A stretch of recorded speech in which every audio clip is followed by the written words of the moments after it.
Kashmir was also one of the state. Kashmir کے ساتھ گلگت بلتستان بھی ان کے ساتھ شامل تھا.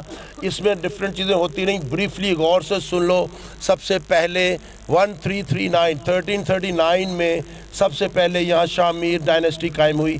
That was the first Muslim dynasty in Kashmir valley. کیا سن بتایا میں نے؟ مجھے کیسے یاد رہا؟ کیونکہ میرا کیڈٹشپ کا نمبر 339 تھا.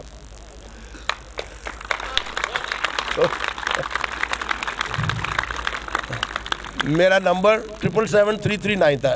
77 میں پی ایف کالج میں گیا. 73rd میرا کورس تھا. 39 میرا نمبر تھا. جس طرح آپ لوگوں کے ابھی ہم نے شروع کی ہے بڑی کوشش کے بعد کہ آپ کا عسکری نمبر ہو، سال میں آپ آئے، جس کلاس میں آئے، اور وہ نمبر آپ کے ساتھ ہمیشہ رہے. اس نمبر کے ساتھ ہی آپ کو پہچانا جائے. ہماری اینیورسری تھی 2-3 دن پہلے 73rd GDP کی. ہمارے کورس کوئی دنیا میں شاید ملک کو جہاں نہیں گئے ہوئے، سارے کوئی کدھر بیٹھا ہوا ہے، کدھر بیٹھا ہوا ہے. We are old now. تو وہ سارے نمبر سے ایک دوسرے کو جانتے ہیں کہ تیرا نمبر یہ تھا، میرا وہ تھا، اور ہمیں جو ہے وہ ساری عمر کی ایک ریکگنیشن ہوتی ہے. تو بہرحال یہ 1339 جو میر شاہ ڈائنیسٹی تھی، مجھے اس لیے نہیں بھولتا کہ میرا نمبر 339 تھا. تو یہ کشمیر میں پہلی دفعہ شاہ ڈائنیسٹی بنی. بریفلی پھر میں آپ کو بتا دیتا ہوں. پھر جب سکھوں نے ٹیک اوور کیا پنجاب کو تو وہ سن بنتا ہے 1846. ٹھیک ہو گیا. اور یہ ڈائنیسٹی جو ہے وہ سکھوں نے پھر ٹیک اوور کر لیا. اور انہوں نے پھر جنگ آزادی ہوئی 1857 میں. اس وقت تک وہاں پر سکھ قابض رہے. تو جب 57 کی آزادی جنگ ہار گئے جو الائٹ فورس جو انڈین فورسز تھیں اور گورا جیت گیا، تو گورے نے پھر وہاں پہ اپنا ایک لیڈر بٹھا دیا جس کا نام تھا گلاب پرتاپ سنگھ.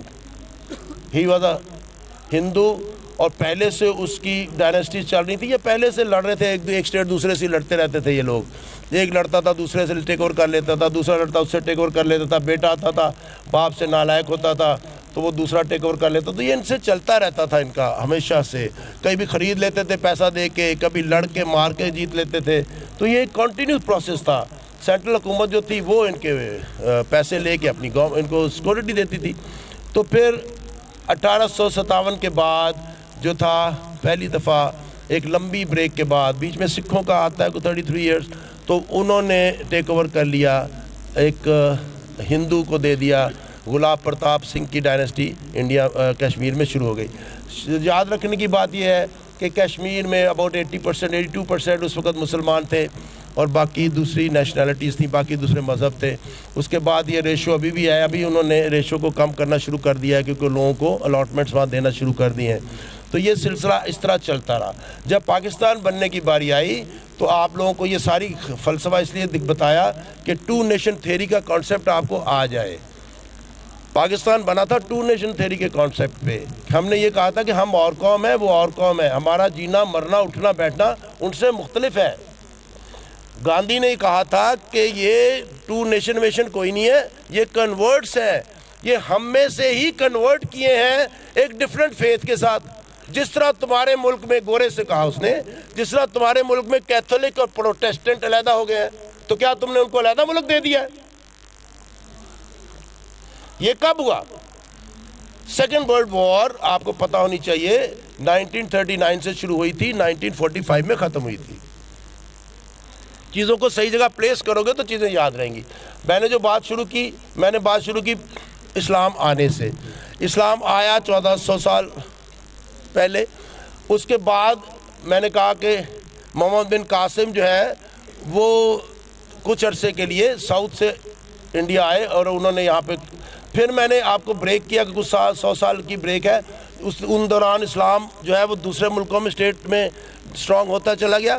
اور پھر میں نے کہا کہ یہاں پہ سینٹرل ایشین اسٹیٹ سے جو ترکی کی اسٹیٹس بنتی ہیں وہاں سے لوگ آنا شروع ہوئے. اینڈ دیٹ واز 10th 1008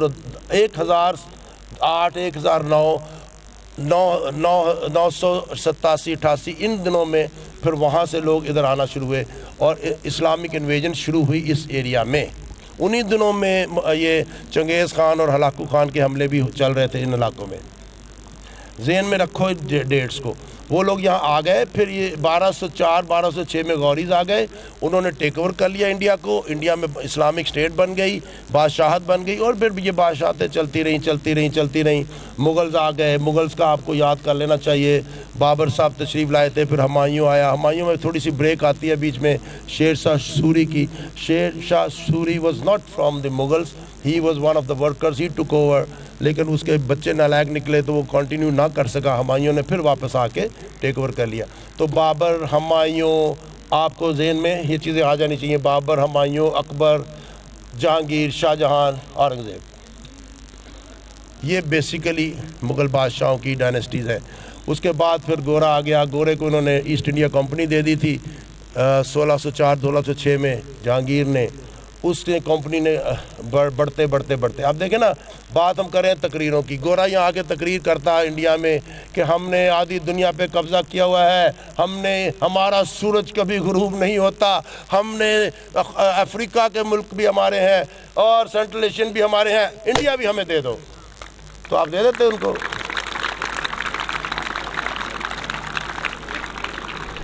تو آپ دے دیتے انڈیا اس کو. اس نے اس طرح کی کوئی بات نہیں کی. اس نے کہا جناب ایک دکان کھول لینے دیں, یہ تھوڑا سا مسالہ خریدیں گے, ہم اپنے ملک میں بیچیں گے, کوئی مہربانی کریں کہ اپنے ملک میں ہمیں کوئی دکان شکان کھول لینے دیں. بادشاہ سلامت ہوتے تھے, آپ کو پتہ, موج مستی والے. ان کا آ جائے بھی آ جائے. 2-3 گوریاں ساتھ بٹھائیں, گوریوں نے بادشاہ کو اکھاں شکا ماری. بادشاہ نے کہا آ جاؤ بھی, بیٹھ جاؤ.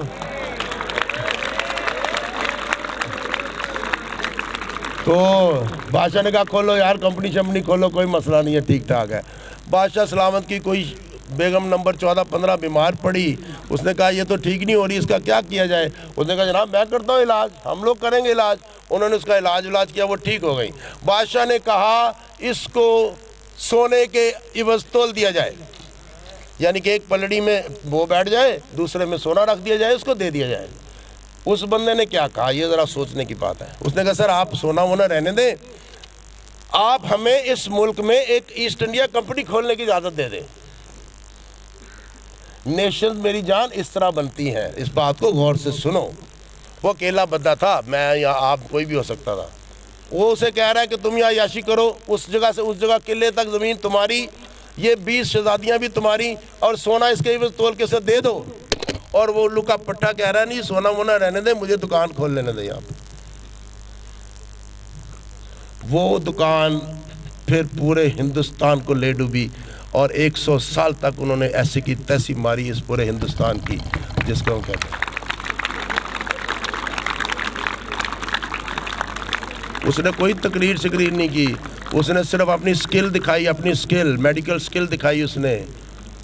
تو بھائی آپ دیکھو تو صحیح کہ کس طرح چیزیں بنتی ہیں. اس کے بعد انہوں نے آہستہ آہستہ ٹیک اوور کرنا شروع کر دیا, بزنس سے وہ آگے بڑھے, وہاں سے اور آگے بڑھے. What's going on there? Who is throwing that? کیا پھینکا, اور یہ کس نے پھینکا ہے؟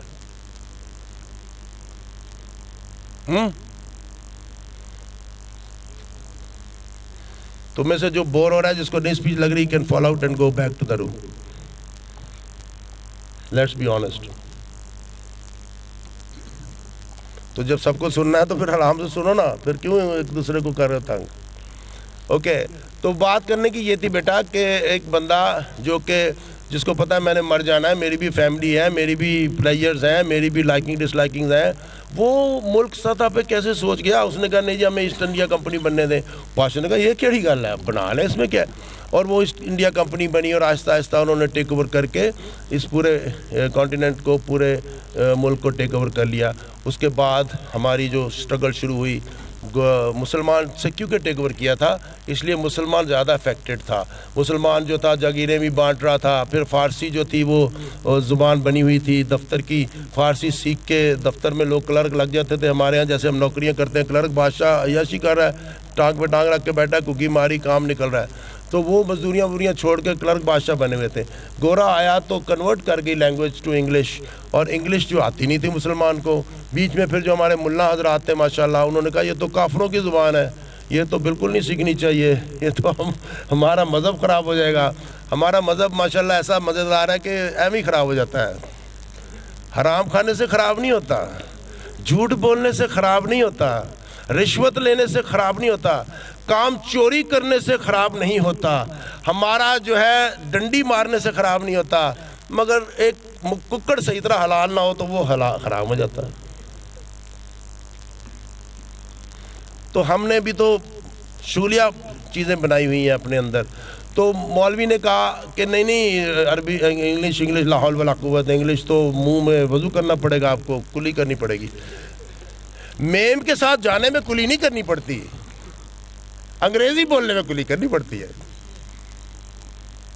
تو بہرحال وہ پھر سر سید آئے اور انہوں نے آ کے کوشش کی کہنے کی کہ دیکھو اگر تم لوگ جانا چاہتے ہو دنیا کے ساتھ تو لینگویج کا کوئی مسئلہ نہیں ہے, لینگویج سیکھو تاکہ تم لوگ کمپیٹ کر سکو, تاکہ تم لوگ ان کے ساتھ بڑھ سکو. ورنہ تو ہندو ٹیک اوور کر رہا ہے, ورنہ تو سکھ ٹیک اوور کر رہا ہے, تم پیچھے بیٹھے جلوس نکالتے رہ جاؤ گے. تو تم لینگویج کو سیکھو, لینگویج میں کون سی برائی ہے. وہاں سے پھر علی گڑھ تحریک شروع ہوئی اور جو ہے وہ تعلیم نے ایک نئی ڈائمنشن لی جس کو ہم آج اور ہم سارے اس کو ٹو کر رہے ہیں, اور ہم کوشش کر رہے ہیں کہ ہم لینگویج کو لینگویج کی حد تک سیکھیں لیکن اپنا کلچر, اپنا رواج, اپنی چیزیں مت چھوڑیں ہم. تو وہ پھر شروع ہوا اور اس کے بعد تحریک پاکستان جو بنی. تو انگریز نے وعدہ کیا تھا کہ سیکنڈ ورلڈ وار میں اگر ہم جیت گئے تو ہم تمہیں آزاد کر دیں گے.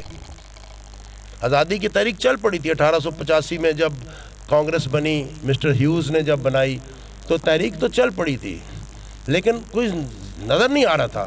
جب سیکنڈ ورلڈ وار شروع ہوئی تو اس وقت ان کو احساس ہوا کہ ہم کیوں لڑیں, تو گورے کے ساتھ لڑائی ہے, جرمنی جانے گورا جانے, ہم کیوں لڑیں. تو ادھر سے جاپان جو ہے ادھر سے اندر سے ایسٹ کی طرف سے آ رہا تھا ان کو مارنے کے لیے. تو گورے نے پھر ان سے کہا کہ تم ہمارے ساتھ لڑو, ہمارے ساتھ رہو اور جنگ کے بعد ہم آپ کو آزاد کر دیں گے. وہاں پہ یہ اکٹھے تھے, وہاں پہ ہندو مسلمان پاکستان سارے اکٹھے تھے. قائد اعظم نے بھی ان کو جوائن کر لیا تھا. مگر جب پھر جنگ کے بعد آزادی کے حالات شروع ہوئے اور جب الیکشن ہوئے 1939-40 میں, اور اس میں مسلم کچھ بھی نہ جیت سکے, اور مسلمانوں کا احساس ہوا کہ ہم اگر ان کے ساتھ رہے, انگریز چلا بھی گیا تو ہم تو ہمیشہ کے لیے ان کے نیچے رہیں گے, یہ تو ہمیں پنپنے ہی نہیں دیں گے, کیونکہ وہ they are about 60-70% and we are only 30-25%. تو ہم لوگ کیسے ٹیک اوور کر سکتے ہیں. آپ لوگ خود سوچو نا کہ اگر کسی بھی علاقے میں ووٹ پڑ رہے ہیں تو سارے ہی مسلمان بھی اگر اسے ووٹ ڈال دیں پھر بھی 29 پڑیں گے, تو 60 تو نہیں پڑیں گے اگر وہ اس بیس پہ پڑھ رہے ہیں. تو چنانچہ ان کو احساس ہوا کہ یہ فیلئر ہے, اس سے ہم کام نہیں کر سکتے. تو وہاں سے پھر ایک نئی تحریک نے جنم لیا کہ ہمارا ریپریزنٹیٹیو جو ہے, ہمارے اپنے اسپیشل ریپریزنٹیٹیو سیٹس ہونی چاہیے. جو ہم لوگ اقلیت ہیں, ہمیں اپنی اقلیت کی پاپولیشن کے بیس کے اوپر سیٹس ہونی چاہیے, جیسے پاکستان میں ہے آج. اگر آپ کو کوئی کہتے کہ پاکستان میں 10 اقلیتوں کی سیٹیں ہیں تو اس کا کیا مطلب سمجھ آتا ہے آپ کو؟ اس کا مطلب یہ ہے کہ ہمارے ملک میں جو نان مسلمز ہیں وہ تقریباً 10% ہے, اور ان کی ریپریزنٹیشن بھی چاہیے اسمبلی میں, کیونکہ حکومت میں ان کی ریپریزنٹیشن چاہیے. لیکن اگر آپ نارمل الیکشن میں ان کو استعمال کریں گے تو اس علاقے میں فرض کریں 5% ہے 10% ہے تو وہ سارے ہی ووٹ ڈال دیں تو ان کا بندہ تو زندگی بھر نہیں آ سکتا. تو اس کو پھر ہم سلیکٹیو ریپریزنٹیٹیو وہ جو کہتے ہیں, اس کا خاص لفظ ہوتا ہے اردو میں کیا بولتے ہیں, کہ آپ کے علیحدہ ووٹ پڑیں گے, آپ کا کینڈیڈیٹ علیحدہ کھڑا ہوگا, آپ صرف اس کو ووٹ ڈالیں گے. سارے ملک سے وہ کھڑا ہوگا اور آپ صرف اس کو ووٹ ڈالیں گے تاکہ آپ کی اپنی سیٹیں 10 پکی ہو جائیں. تو انہوں نے پھر اس کا مطالبہ کیا. اس کا مطالبہ بھی کرنے کے بعد ان کو احساس ہوا کہ کانگریس میں بہت کم لوگ آئے ہیں اور وہ سیٹیں ان کو نہیں ملتی نہیں. تو پھر اس کے بعد فار دا فرسٹ ٹائم ان 1940 پاکستان کا کانسیپٹ آیا اور انہوں نے کہا کہ ہمیں علیحدہ ملک چاہیے, ہمیں یہ ملک نہیں چاہیے. اس پہ گاندھی صاحب نے کہا تھا کہ صرف ریلیجن کے بیس کے اوپر علیحدہ ملک مانگنا تو بالکل ایسے ہی ہے جیسے تمہارے ملک میں پروٹیسٹنٹ کیتھولک ہیں, دے آر دا کنورٹس, یہ کنورٹ کیے ہیں, یہ ہمارے میں سے ہی مذہب بدل کے ادھر آئے ہیں, ان کو ہم خود ہی سنبھال لیں گے, آپ یہاں سے جائیں اس ملک کو آزاد کر کے. جس پر قائد اعظم کے بہت ہی مشہور 14 نکات ہیں, اور ان کی ایک تقریر ہے جس پہ انہوں نے کہا تھا کہ ہم لوگ کا کھانا پینا جینا مرنا ہر چیز ان کے مختلف ہے. جس جانور کو یہ ماں کہتے ہیں اس کو ہم کھاتے ہیں, جس کا پیشاب ان کے لیے امرت ہے وہ ہمیں پلید کر دیتا ہے, یہ جلاتے ہیں ہم دفناتے ہیں, ہم لوگ بالکل ڈفرینٹ ہیں. We are a different ideology altogether. یہ اس بندے نے کہا جس کو مولوی کہتا تھا یہ کافر ہے. یہ اس بندے کے الفاظ ہیں. اس نے کہا کہ ہم نہیں ہیں تمہاری طرح, ہم مختلف ہیں. اس بیس پہ پھر یہ تحریک شروع ہوئی اور گورا یہ سوچنے میں مجبور ہو گیا کہ ان کو علیحدہ سے ملک دینا پڑے گا. یہ بات ہو گئی. اب جب علیحدہ ملک کی باری آئی تو پھر یہ طے ہوا کہ جس علاقے میں جس کی پاپولیشن زیادہ ہوگی وہ علاقہ جو ہے اس ملک کے ساتھ جوائن کر جائے گا. آگے سمجھ؟ لیکن یہ تو بڑا مشکل سا کام ہے. اتنا بڑا ملک ہے, اب اس ضلع میں کچھ زیادہ ہے, اس ضلع میں کچھ زیادہ ہے, کچھ ضلع میں زیادہ ہے, کچھ ضلع میں زیادہ ہے. تو اس کا مطلب ہے کہ 75,000 پاکستان بن جاتے ہیں, کچھ 6,000 انڈیا بن جاتے. شیخو پورہ میں ایک انڈیا ہوتا اور لاہور میں ایک ہوتا اور ایک ڈسکے میں ہوتا ہے. ایسے تو نہیں ہو سکتا تھا نا, کیونکہ آبادیاں تو ڈیوائیڈڈ تھیں. چنانچہ اوور آل آبادی کا کانسیپٹ لیا گیا کہ پوری اسٹیٹ کی جو آبادی ہے اس کو دیکھا جائے گا. ایک پوائنٹ. دوسرا جغرافیکل پوزیشن دیکھی جائے گی کہ ایسا تو نہیں ہے کہ یہ آبادی کہیں بیچ میں ہے. اس کی مثال ابھی میں آپ کو دے دیتا ہوں. تو ڈیسائیڈ یہ ہوا کہ ایسٹ طرف جو ہے سب کانٹیننٹ کے بہت بڑا ایریا مسلمانوں کی پاپولیشن کا ہے, ویسٹ کی طرف ایک بہت بڑا ایریا مسلمانوں کی پاپولیشن کا ہے. ان کو دے دیا جائے اور ان میں اگر کچھ ضلع ہندوؤں کی زیادہ ہے تو وہ ہم ان ضلعوں کو کمپنسیٹ کر دیں گے ان کے اندر. تو اس طرح کا ایک فارمولا بنا اور ایسٹ اور ویسٹ پاکستان کا کانسیپٹ بن گیا. اب ہوا یہ تھا کہ اسٹیٹس جیسے تھی, ایک کشمیر, ایک جوناگڑھ, ایک حیدرآباد. ان 3 اسٹیٹس کو ذہن میں پکا کرو. کشمیر کو تم سب جانتے ہو, جوناگڑھ کو تم نہیں جانتے. گجرات کی ایک اسٹیٹ ہے. گجرات ہمارے اگر سینٹر میں جاؤ گے تو ہم سے تھوڑی دور ان کا ایک علاقہ ہے, لیکن یہ جوناگڑھ اسٹیٹ جو ہے یہ پاکستان سے بہت دور ہے, 800-900 کلومیٹر کے بعد جا کے شروع ہوتی ہے. Junagadh was a Muslim state, Hyderabad Deccan was a Muslim state, Kashmir was a Muslim over populated majority populated state but ruled by a Hindu. سمجھ آئی کہ نہیں؟ جو اس کا راجہ تھا وہ ہندو تھا لیکن پاپولیشن میجورٹی مسلمانوں کی تھی. جغرافیکلی پاکستان کے ساتھ جوائن کرتا ہے کشمیر, ہر طرح سے جوائن کرتا ہے, انڈیا کے ساتھ جوائن کرتا ہی نہیں. انفیکٹ جوناگڑھ اور حیدرآباد کہیں سے بھی پاکستان سے جوائن نہیں کرتے, انڈیا کے بیچ میں ہیں. جوناگڑھ میں محمد محبت جو ہے وہ خانجی 3 کی حکومت ہے. ہندو میجورٹی میں تھوڑے سے زیادہ ہے, اباؤٹ 53%, مسلمان 47% جوناگڑھ میں. سمجھ آ گئی؟ رولر مسلمان ہے, آبادی ہندوؤں کی تھوڑی زیادہ ہے. کشمیر میں رولر ہندو ہے, آبادی مسلمانوں کی زیادہ ہے. ان دونوں اسٹیٹ کو ذہن میں رکھو.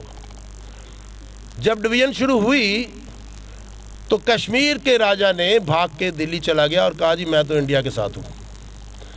اس وقت پولیٹیکلی اب سے غلطیاں ہوئیں. ان کے جو گرورے تھے ان کے ریلیشنز تھے ہندوؤں کے ساتھ. ماؤنٹ بیٹن صاحب کی بیگم صاحبہ کے خاص ریلیشن تھے نہرو کے ساتھ اور ان کے آپس میں پینگیں چڑھی ہوئی تھیں. اور پہلے وائس رائے جو ہے وہ بھی انڈیا کے وہی بنے, ہمارے پہلے جو ہے گورنر جنرل قائد اعظم بنے. تو ہم نے ان کو کہا دیجیے تو آپ جاؤ, ہم خود ہی سنبھال لیں گے. ہم نے حکومت کی ہوئی تھی نا ہماری 33 نسلوں نے, انہوں نے تو حکومت دیکھی نہیں تھی کبھی بیچاروں نے. انہوں نے گورے کو ہی بنایا, گورے نے ہی ڈویژن کی, گورے نے ہی ڈیسیجن لیے. تو فیصلہ انہوں نے یہ کیا کہ کشمیر کو کسی طرح اپنے ساتھ ملا لیا جائے کیونکہ اس میں دریا بھی ہیں, اس میں پورے سورسز ہیں اور یہ, لیکن اس کو ملانے کے لیے راستہ کون سا لیا جائے. چنانچہ فیروز پور جو ضلع ہے جس میں ایک پٹھان کوٹ آتا ہے, جس میں شکر گڑھ آتا ہے, اس کے اندر سے راستہ بنایا گیا. میں اس لیے اس کو نہیں بھول سکتا کہ میرے جو ماں باپ تھے وہ اس اسٹیٹ میں رہتے تھے. مائی فادر, پاکستان کہانی ایک بک ہے, اس میں آپ کو ذکر ملے گا. He was the camp commander of Ludhiana camp. He was a young man that time. اور وہ کیمپ جس میں سے 70% لوگ مار دیے گئے تھے اور انہوں نے لڑ کے وہاں سے کچھ 30% لوگ وہاں سے نکلے تھے, سکھوں کو ہندوؤں کو مار کے. My father was the camp commander of that camp. اور اس میں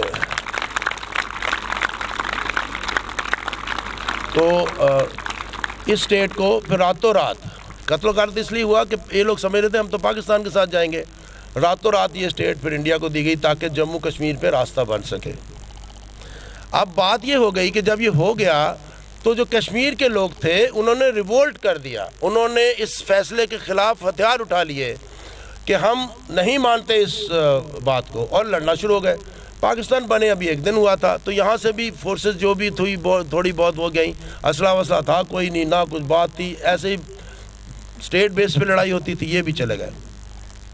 جوناگڑھ نے کہا کہ اگر کشمیر انڈیا کے ساتھ جاتا ہے کیونکہ رولر انڈیا کے ساتھ ہے، تو پھر ہم انڈیا کے ساتھ کیوں ہیں؟ ہم بھی پاکستان کے ساتھ ہیں۔ تو انہوں نے وہاں پہ کہا ہم پاکستان کے ساتھ ہیں۔ جب انہوں نے کہا کہ یہاں ایک اور درمیانہ پاکستان بنے گا، تو وہاں ہندوؤں نے ان کے خلاف ریوولٹ کر دیا۔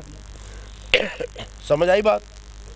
یہاں پہ راجہ نے کہا کشمیر انڈیا کے ساتھ جائے گا، مسلمانوں نے ریوولٹ کر دیا۔ وہاں پہ راجہ نے کہا پاکستان کے ساتھ جائے گا، تو ہندوؤں نے ریوولٹ کر دیا۔ وہ تو تھا انڈیا کے سینٹر میں، تو انڈیا نے مار کے ان کو تو پکڑ کے بٹھا دیا چپ کر کے۔ یہاں پہ جو ہے وہ لڑائی ہوئی اور 1/3 ایریا یہ لوگ لے گئے، باقی نہیں لے پائے، اور وہ انڈیا کے پاس رہ گیا، اور انڈیا بھاگا UN گیا، وہاں سیز فائر ہو گیا، اور سیز فائر کے بعد ایک LOC بنا دی گئی، لائن آف کنٹرول، کہ تم یہاں ٹھہر جاؤ، ہم تمہارا فیصلہ کریں گے، UN نے کہا۔ انڈیا گیا تھا وہاں پہ۔ تیسری اسٹیٹ حیدرآباد دکن۔ حیدرآباد دکن 1443 سے آصف جاہ کی وجہ سے مسلمانوں کی اسٹیٹ چلی آ رہی تھی، اور انڈیا کی سب سے تگڑی اسٹیٹ تھی۔ اس کا پوسٹ آفس بھی اپنا تھا، اس کا ڈاکخانہ بھی، اس کا فوج بھی اپنی، اس کی ریلوے بھی اپنی، اس کی ایڈمنسٹریشن بھی اپنی۔ Hyderabad Deccan has a long story, if you know, there are so many people associated with it, Haider علی صاحب، Tipu Sultan and all that۔ وہاں پہ ایک پوری رجیم رہی ہے۔ Hyderabad Deccan was a very strong state۔ Hyderabad Deccan نے کہا ہم نہ انڈیا کے ساتھ جائیں گے نہ پاکستان کے ساتھ جائیں گے، ہم اپنا خود ہی رہیں گے، ہمارے پاس سب کچھ ہے، ہمارے پاس فوج بھی ہے، سب کچھ ہے، ہم انڈیپینڈنٹ رہیں گے۔ انڈیا چپ ہو گیا، انہیں کہا اچھا ٹھیک ہے۔ 48 میں کشمیر کا رولا شروع ہو گیا، UN کے پاس وہ چلے گئے، سیز فائر ہو گیا، لڑائی بند ہو گئی۔ اس کے بعد کا پلیبسائڈ ہوگا۔ پلیبسائڈ ہوتا ہے رائے شماری ہوگی، لوگوں سے ووٹنگ کی جائے گی، وہ بتائیں گے کہ کیا ہوگا۔ وہ رائے شماری کے لیے حالات بنتے نہیں رہے، لڑتے ہیں لوگ، ابھی ٹھہر جاؤ، ابھی لڑائی ہو رہی ہے، ابھی ٹھہر جاؤ، ابھی جنگ ہو رہی ہے، ابھی ٹھہر جاؤ، ابھی کوئی کسی کو مار رہا ہے، ٹھہر جاؤ۔ نہرو نے کہا نہیں ہم کرائیں گے۔ اینڈ وقت گزرتا گیا، وہ ٹائم بائے کرتے گئے، ہم لوگ رائے شماری کے لیے رولا ڈالتے رہے۔ فائنلی بیچ میں ایک ایسا سٹیج بھی آتا ہے، شاید آپ لوگ کی ایج ہے یہ پتہ ہونے کی یا نہیں، مجھے تو لگتا ہے اساتذہ بھی آپ کو نہیں بتاتے، کہ بیچ میں نہرو نے ہمارے لیڈر لیاقت علی خان صاحب سے کہا تھا کہ تم جوناگڑھ اور حیدرآباد گیو اپ کر جاؤ، ہم تمہیں کشمیر دے دیتے ہیں۔ انہوں نے کہا نہیں میں جوناگڑھ حیدرآباد کی گیو اپ نہیں کروں گا۔ Very strange, to me it's very strange. بھائی وہ انڈیا کے اندر ہے، اس کو تم کیا گیو اپ کرو گے نہیں کرو گے؟ انہوں نے کہا نہیں، لیکن اس کی ریزن یہی نہیں ہے جو میں کہہ رہا ہوں، ہو سکتا ہے اس وقت حالات ایسے ہو کہ یہ تو کشمیر تو ہم نے لے ہی لینا ہے، کشمیر تو ہمارے ساتھ ہے، یہ تو UN بھی کہہ چکی ہے ہم بیچ میں آئیں گے، تو ان کو شاید اس طرح کا کوئی کانفیڈنس ہوگا، انہوں نے اس ایگریمنٹ کو نہیں مانا، وہ انہوں نے جوناگڑھ خود ہی لے لیا مار مور کے، پاکستان ادھر دیکھتا رہ گیا۔ حیدرآباد بہت دیر تک ان کے کانسٹیٹیوشن کے حساب سے ایک انڈیپینڈنٹ یونٹ رہا، لیکن انہوں نے 3-4 سال بعد 48, 49, 50 میں اس کو بھی اپنے اندر ایمرج کر لیا۔ کشمیر رہ گیا بس ایک۔ کشمیر میں جس طرح کی 2 لا ہیں 370, 35A، 2 ان کی سپریم کورٹ کے لا ہیں 370, 35A، جس کے تحت Kashmir will not be considered as a normal state of India. It will have its own rights of selling and buying the property. Kashmiri جو لوگ ہوں گے ان کی پراپرٹی کو نان کشمیری نہیں خرید سکتا، نہ وہ اس کو بیچ سکتا ہے، اور یہ ایٹ اے اسٹیٹ علیحدہ اسٹیٹ ہی کنسیڈر ہوگی۔ یہ تھا وہ، ذہن میں رکھو یہ بات۔ اب یہ 2 چیزیں تو ہو گئی، پھڈے چلتے رہے، کچھ نہ ہوا، یہ آپس میں کوئی فیصلہ نہ کر سکے۔ اب ہٹ کرنا تھا 370, 35A کو۔ انڈیا میں جیسے ہمارے ملک میں ایکسٹریمسٹ پارٹیاں ہیں جو کہ مذہب کے نام پہ بہت کچھ کرنا چاہتے ہیں، انڈیا میں ہم سے زیادہ ہے۔ انڈیا میں RSS ہے، راشٹریہ سماج سیوک، RSS، جس کا وہ اورنج سے کلر میں ایک بندر صاحب باندرے شاندرے تھا، ان کا لیڈر ہوا کرتا تھا۔ ایکسٹریمسٹ ہندو گروپ ہے جن کا ایجنڈا یہ ہے کہ یہ جو ہے مہا بھارت، اٹوٹنگ بھارت، یہ ہمارا ہے، ہم یہاں پیدا ہوئے تھے، ہماری یہ رائٹ بنتا ہے. یہ جو لوگ ادھر ادھر سے آئے, چاہے وہ عرب سے آئے, چاہے وہ ترک سے آئے, ان کا کوئی حق نہیں بنتا کہ یہاں پہ رہیں. ان کا ایک طریقہ ہے یہاں پہ رہنے کا, یا تو یہ ہندو بن کر رہیں یا یہاں سے دفع ہو جائیں. یہ ان کا ایجنڈا ہے آر ایس ایس کا. آر ایس ایس کا پولیٹیکل ونگ ہے بی جے پی, اور بی جے پی کا پرائم منسٹر ہے Modi. Modi R S S کا ایکٹیو ممبر تھا, and he has been chief minister of Gujarat 2001 سے 2005-06 تک. یہ واحد چیف منسٹر دنیا کا ہے جس کے اوپر ٹیررسٹ ایلیگیشنز ہیں. 1500 سے زیادہ مسلمانوں کو نسل کشی کرنے کے, اچانک مارنے کی بات نہیں میں کر رہا, باقاعدہ مارک کر کے کہ یہ مسلمان ہے اس کو مارنے کے اس کے اوپر ایلیگیشن ہے ورڈ میں. دس از مودی صاحب ہے.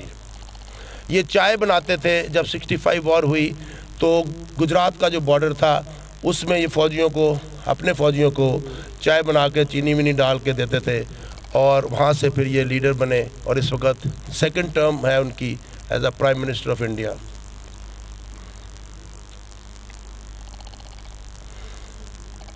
آر ایس ایس کا ایجنڈا یہ ہے, پھر دوبارہ دہرا دیتا ہوں, کہ یہ جو پورا ایریا ہے مشرقی پاکستان, مغربی پاکستان, کشمیر, نیپال, بھوٹان, سری لنکا, یہ مہابھارت ایریا ہے.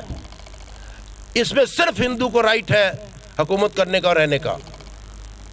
جتنے رواج, جتنی رسمیں ہوں گی ساری ہندوانہ ہوں گی, اور اگر آپ ہندو نہیں ہیں تو یہاں تو آپ کنورٹ کر جائیں, یہاں سے چلے جائیں. آپ مجھے بتائیں کیا ہم نے اس طرح کی حرکتیں نہیں کی؟ ہم نے بھی اس سے ملتی جلتی حرکتیں کی ہیں. ہم نے بھی کہا ہے کہ یہاں پہ جو ہے وہ ہماری طرح رہنا ہے تو رہو, ہماری طرح عورت جو ہے اس کی انگلی نظر نہیں آنی چاہیے, اس کی انگوٹھا نظر نہیں آنا چاہیے, اس کا فلان نظر نہیں آنا چاہیے. یہ ٹھیک ہے آپ اپنی عورتوں کو کریں, لیکن دوسرے کے کلچر کو, دوسرے کے اس وقت تک رسپیکٹ کریں جب تک وہ لائن کراس نہیں کر جاتے. There is a line, you know, somebody is coming into your face, into your nose, تو definitely you have a right to tell کہ نہیں یہ بھائی آتی نہیں چلے گی. لیکن اگر وہ لائن کراس نہیں کر رہا تو پھر تو آپ کو, جتنے بھی اسلامک اسٹیٹ ہے انہوں نے اگر ترقی کی ہے, جس کی سب سے بڑی مثال ترکی ہے, کیونکہ اگر کسی اسلامک ملک کی مثال دی جا سکتی ہے کہ جنہوں نے اس دنیا میں کوئی مارک بنایا ہے تو وہ صرف ترکی ہے. آٹومن امپائر, سلطنت عثمانیہ نے 650-700 سال تک اس دنیا پہ اپنی سلطنت قائم رکھی, بہت سکسیسفلی قائم رکھی. اگلے سال پھر وہ اپنا 100 سال کا ان کا معاہدہ ختم ہو رہا ہے, اور وہ اپنا رائٹ کلیم کر سکتے ہیں to be a independent state again. کہ ہمارے جو, کیونکہ سیکنڈ ورلڈ جب ان کی 1919 میں عثمانیہ سلطنت عثمانیہ بریک کی گئی تھی, گورے نے عربوں نے ساتھ مل کے, لانس آف عربیہ کا آپ جانتے ہی ہوں گے جو ہوا, تو اس کے بعد سے پہلی دفعہ ہے کہ وہ پھر سے. ترکی میں بہت دفعہ گیا ہوں, آپ لوگوں پہ ابھی آفر ہوئی تھی جانے کی. ترکی جا کے آپ لوگوں سے مل کے دیکھیں, ان کے مینرزم, ان کی گفتگو, ان کی بات مختلف ہے. عربوں میں 8 سال رہا ہوں, عربوں کو میں اچھی طرح جانتا ہوں, وہ ڈفرینٹ ہے ترکی. Thank you.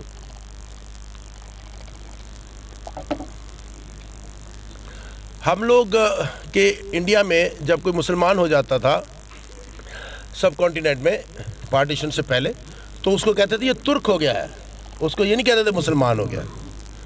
ہندو کہتے تھے یہ ترک ہو گیا ہے.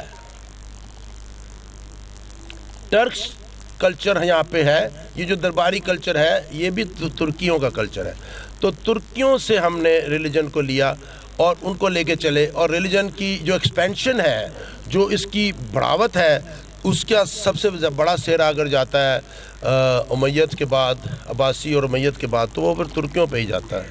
ان لوگوں نے اس کو پھیلایا اور ان کی وجہ سے آپ ہم آیا. تو بہرحال کشمیر کی بات آپ کو سمجھ آ گئی ہوگی کہ this is what has happen in Kashmir. اور آر ایس ایس کے اب ان کا پرائم منسٹر ہے, اس نے آتے ہی, اس نے پہلے دن سے کہا تھا کہ میں 370 اور کہ میں جو 370 ہے, okay I understood with your collapse کہ آئی شوڈ فنش ناؤ, تو میں کرتا ہوں.